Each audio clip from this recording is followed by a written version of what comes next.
How's it going, guys? My name is Zach with the Movie Castle, and today we're going to be taking a look at Primal. This is a comic book series created by Clive Barker and put out by Dark Horse Comics. It was originally a 64-page one-shot subtitled From the Cradle to the Grave, and then after that we would get the story continued as a 2-issue miniseries. And this is what I found in my used media shop. I said, hey, wow, Clive Barker, I love Hellraiser and the Books of Blood, I should check it out. His comic work is actually quite underrated. But then I took them home and did some research on the internet and found out about the one-shot, and even though some places are listing this as like a concept piece or something, this really is the first issue. The story from the one-shot continues into the 2-issue miniseries, so you really do need all three.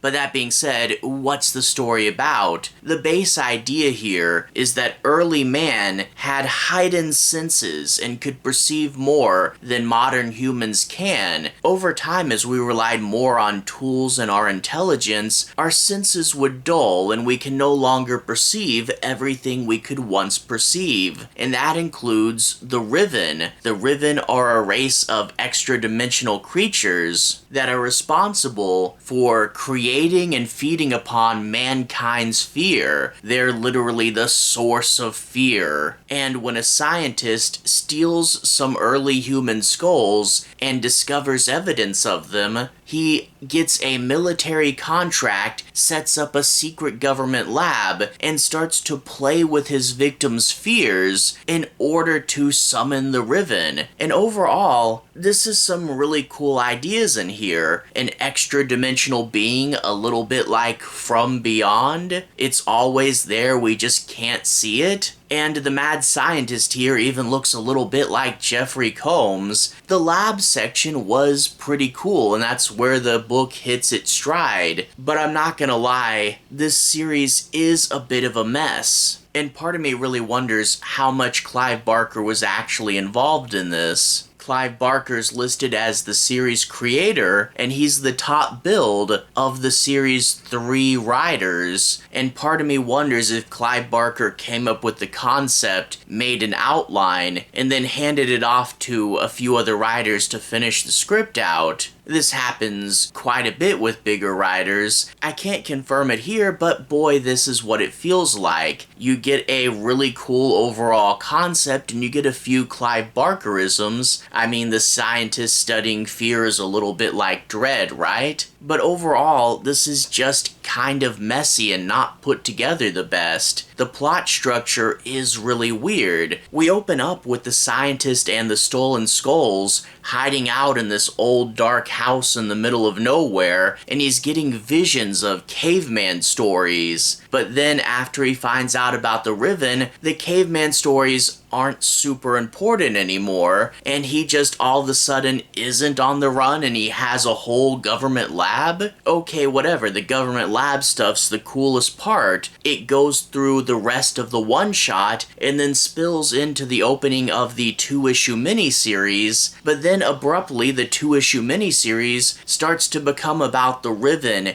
getting out into this historical reenactment village that's pretending it's the 1700s, and it's picking off people based on their fears, and the second half of the story honestly feels like a goofy 80s movie and an unwise sequel to what had been set up previously. And the thing is, because the main story spills out of the one-shot and into the first issue of the 2-issue miniseries, you don't really get the one-shot acting like a proper one-shot, and then people who just came in for the 2-issue miniseries are going to be clearly missing out on something at the beginning until eventually our main characters from the first get significantly reduced roles and we focus on something much goofier. And on top of that, the 2-issue miniseries feels very unfinished. You see at the end of the one-shot, there's an ad saying, coming soon, the Primal 4-issue miniseries. Yeah, it was supposed to be 4 issues and we got 2. The place where the 2-issue miniseries ends really doesn't feel like an ending, and I really wish that if Dark Horse had cut the book down so much, they had reworked the ending to make it a little bit more of a stopping point, but they didn't, and in turn, this book just kind of is over super abruptly. So yeah, pacing's bad, but there's other things that don't quite work too, like the scientist is just doing science, but how exactly is he summoning the Riven? I mean, people get scared, like really scared all the time, and yet we've never accidentally seen one of these things in the modern day before, so what exactly is his equipment doing that's going to help him actually catch one?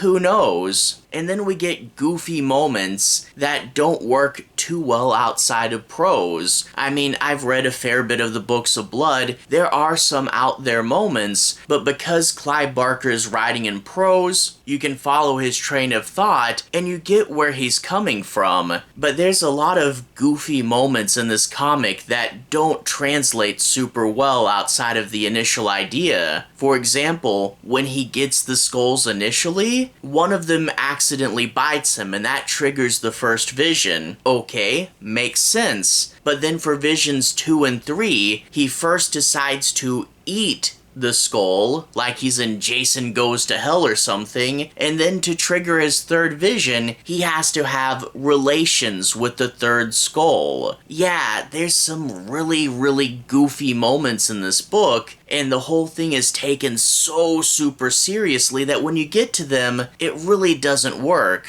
So yeah, between the pacing, the goofy moments, the stuff not making sense, and then it just ending, I can't really recommend this one. I mean, if you just want to see everything Clive Barker does, or if you're curious about a weird indie comic from 1992, I mean, I guess you can pick it up. But as it stands, this is a bit of a mess. But if you guys want to see this in more specifics, I'm gonna switch to the close-up camera. I'll show you the physical releases of this book, and then show you guys a little bit of the story and the art. No major spoilers though. But anyway, let's go ahead and switch to the close-up camera. Alright, here we are inside the castle taking a closer look at Primal, and let's take a quick look at these releases. First of all, we have the 64-page one-shot with this cool cover featuring the Skull Man. And we can see that it's actually thick enough to get writing on the spine. The back, we get this cave painting image, we get a little bit of a summary of the story, and then we get Dark Horse Comics $9.99 US. For the inside cover images, we are going to get some sketches from Clive Barker, which is really cool, and we get to see him listed as a series creator off to the side, and then we get the writing credits up at the top: Clive Barker, D.G. Chichester, and Erik Saltzgaber. The artist here is John Van Fleet. The back paper, we get another Clive Barker sketch, and there's that ad saying that it's going to be a 4-issue miniseries coming up. Yeah, that's a really important clue to understanding what's going on here. After that, we get the 2-issue miniseries. Issue 1, I really do love that cover. I thought it was supposed to be an elongated skull, but with this motion blur here, I think it's just moving really fast, but sort of looks like Alien with some cave paintings behind it. The inner sketch is still there, and we can see that Lionel Talaro is the new artist. And then for issue 2, we get this really cool image of like a jellyfish skull. Not sure what's supposed to be going on here. I guess the brain is exploding with new knowledge or something. And we get an original painting on the back of this book, which is pretty cool. But all that being said, let's take a quick look inside. And before we get too far into the story, I do want to say that I'm going to try not to ruin anything major, and I'll try not to do any major spoilers, but because this story shifts those few big times, I do want to cover each major section, and I'll do my best to be vaguer as we go along and try not to ruin the ends of the others, but this is also a story you guys may be able to guess big pieces of, so from here on out we'll do a little bit of a look at the story and the art. I'll try to keep it as spoiler-free as I can, but let's go ahead and take a bit of a deeper dive. We open up with the Cradle to the Grave logo, the name of the 64-page one-shot, and we get some musings about early man. This caveman's not doing too good, he's about to die, but not before he's visited by a mysterious skull-faced figure. Cut to the present and we get some scientist talking about these theories, talking about how maybe man could have at one point perceived more of this world, and the main guy says, hey,